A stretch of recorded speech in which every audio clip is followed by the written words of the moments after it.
Yes, sir. Welcome back to another Trap or Die podcast. I am your host, Molly Mo, Jamual Forrest. And listen, on this episode of the podcast, we are continuing with the Hot Read. The Hot Read is where we get quick and insightful updates from the Washington Commanders' top beat reporters, boots on the ground individuals who are there every single practice, day to day, doing the hard work in that heat, and in the media room, taking the pressures and quotes and things like that, interviewing players and coaches. On this episode, we are talking to Dave Harrison. Dave Harrison is going to give us his insight from his perspective on players and coaches since his observations of camp kicking off last week and even throughout the offseason. So Dave Harrison of Locked On Commanders podcast, almost butchered that one, and Sports Illustrated. He is their beat reporter for the Commanders side. We're going to tap into everything Commanders with Dave Harrison right now.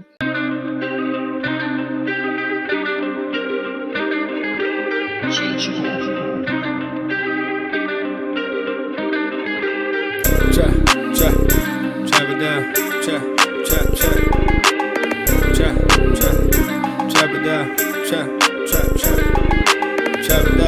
chop it down, you gon' chop it down. Chop it down, you gon' chop it down. Damn, set, watch him throw the ball, we gon' pick it off. You gon' let him hit the hole or you gon' cut it off. You gon' play through fourth and long or you gon' punt it off. Your defenders heavy hitters, put your pads in. Don't be looking for the ref to throw no flags in. Keep the helmet on, keep the cleats tight. You the type to want to win by any means, right? You should look alive. This is Trap or Die. And joining us right now is Dave Harrison of Locked On Commanders. And he is the beat reporter for Sports Illustrated's Washington Commanders side. What do they call that now? Because I know, is it still Commanders SI or is it something so it's different? Commander Game Day is what it's going to be called. Yeah, the rebranding continues to be a work in progress because of all the changes that have been happening. But yeah, it's Commander Game Day is what it's going to be called. Commander Game Day. So Dave, appreciate you joining us. Let's kind of kick things off from the big dog, the hot ticket item, I guess, in Jaden Daniels. What's a progress report that you have on him and your observations since camp kicked off about a week ago at this point? Yeah, I mean, he looks good so far. I think he looks, pretty much everything that you would want him to do, he's doing, and everything you'd want him to be able to showcase, he's been able to showcase. I think the biggest thing that I like about him so far is he doesn't rush to anything. There's really no panic in him so far on the practice field. And I kind of made a joke to another beat reporter the other day that, if his house was on fire, he'd probably walk out of it. He wouldn't even sprint out of it. And it's not that he can't move fast, obviously, but when he moves fast, it's not because he's just like, oh crap, I got to get out of there. And there's no panic involved in it. It's just because he's like, okay, I'm going to use this part of my tool bag to make this play. And, there was a play specifically where we found Jahan Dotson on the sideline on Tuesday, where pressure comes up the middle. He rolls away from the pressure, gets outside the pocket, and the dude is moving fast and he's separating from the pressure, but he just doesn't look like he's putting any effort into doing it. And I think it's just really impressive to watch a young quarterback like that be able to do those kinds of things really almost effortlessly. And it's just been really cool because usually rookies, you get them out there, they see a guy like John Allen, running down their face, and it's panic time, and it's throw the ball up or it's just take the sack and finish the rep. But with Jaden, he's really kind of taking everything in stride, and I think it's really cool. What have you learned? What's stood out? You can go from coach or player, or you can go from organizationally. But in your time this offseason training camp, what have you learned and what stood out to you? Yeah, I think that just about the organization itself, like the fact that everything that's being preached at the microphone is being practiced on the field is really refreshing, right? We heard a lot of good things come out of people's mouths from this organization over the years, and it doesn't always get put into practice. And this year specifically, you just have these kind of very blatant and obvious examples of whether it's Coach Quinn or Coach Witt or Kingsbury or Josh Harris or Adam Peters, whoever's saying this super good idea, it sounds really great on paper, you're actually seeing it start to get put into practice. And I think that kind of thing, once the fan base really gets to see this, once this thing really gets rolling and hopefully gets to see those results, it's gonna help build trust. And I think that's the biggest thing right now between this organization and the fan base and the media. Like there's a broken trust. And I think everybody's trying to understand, like Josh Harris didn't break that trust. Dan Quinn didn't break that trust. Jaden Daniels didn't break that trust. But I think there's still kind of a natural just instinct to not necessarily believe it until it's right in your face. And unfortunately, not everybody can be out there every day to see it being put into practice. So if I could share anything from just being able to see these guys and through the OTAs, mini camp, and now in training camp, it's that what they're preaching, they're also practicing. And I think that's a really cool part of the whole situation. And Johnny Newton is honestly just kind of the latest shining example of that, where they talked about, we're going to do what's right for the player. We're going to make sure he's healthy. We're going to make sure that this is done right. We're not going to rush it. We're not going to get him out there until it's time. And, first day of training camp, we find out that he's going to start doing individual drills.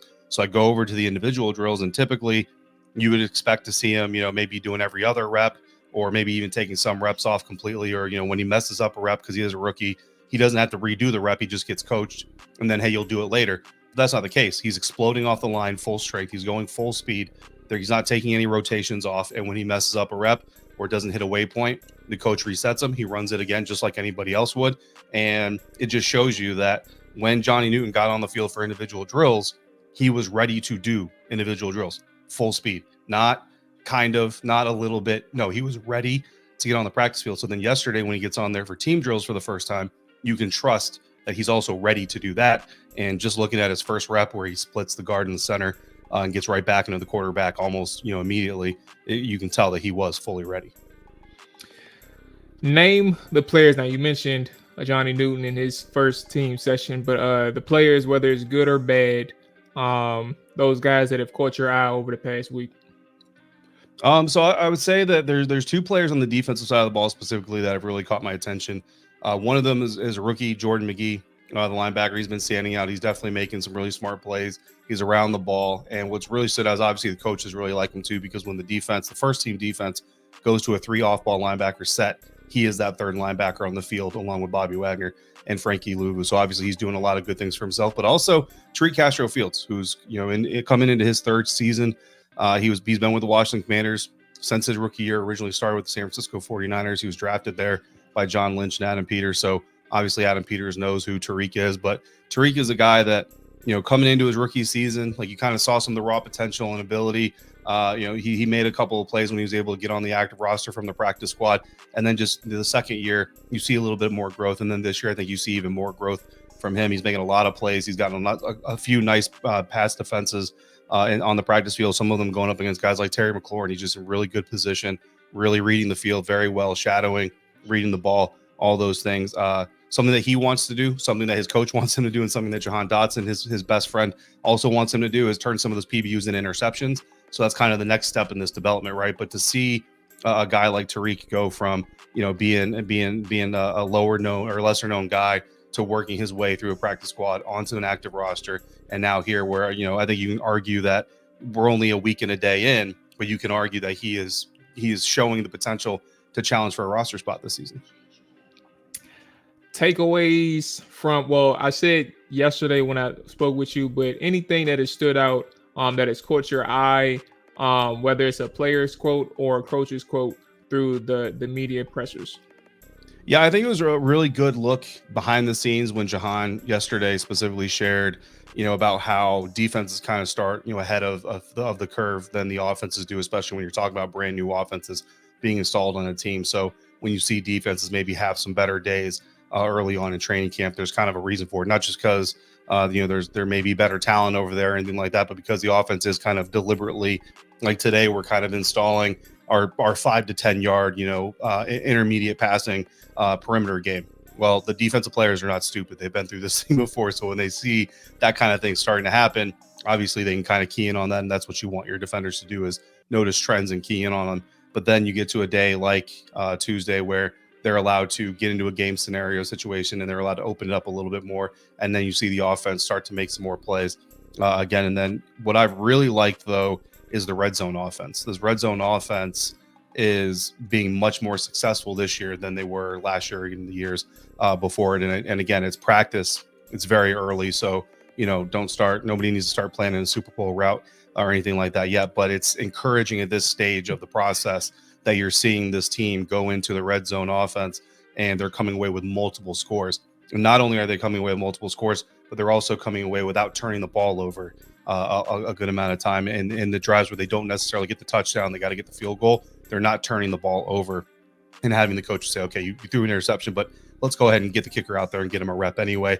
They're legitimately protecting the ball, and that's kind of up and down the depth chart in all of the teams. So I think that's a really big part of it, because the defense, believe me, like, they're flying around. They're not making it easy. So the fact that these guys are doing what they're doing, is some of it's getting schemed up, some of it's just player execution, some of it's a combination of both. But they're definitely looking a lot better in the red zone right now than they were this time last year or this time the year before. Boom. There it is, David Harrison. Dave, I appreciate you joining. I want to give you the floor to plug anything and everything that you got going on, boss man. Yeah, man. I appreciate the invite. Appreciate you having me on, man. You can call me, you can find me on Twitter, dharrison82, commandergameday.com, Sports Illustrated's Washington Commanders site, and then Locked On Commanders 5 days a week.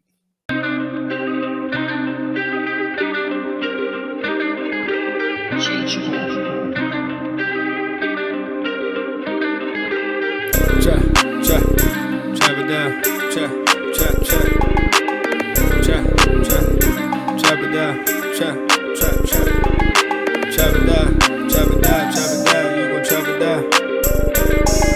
Chop it down, you gon' chop it down. Damn, set, watch him throw the ball, we gon' pick it off. You gon' let him hit the hole or you gon' cut it off. You gon' play through 4th and long or you gon' punt it off. Your defenders heavy hitters, put your pads in. Don't be looking for the ref to throw no flags in. Keep the helmet on, keep the cleats tight. You the type to want to win by any means, right? You should look alive. This is Trap or Dive.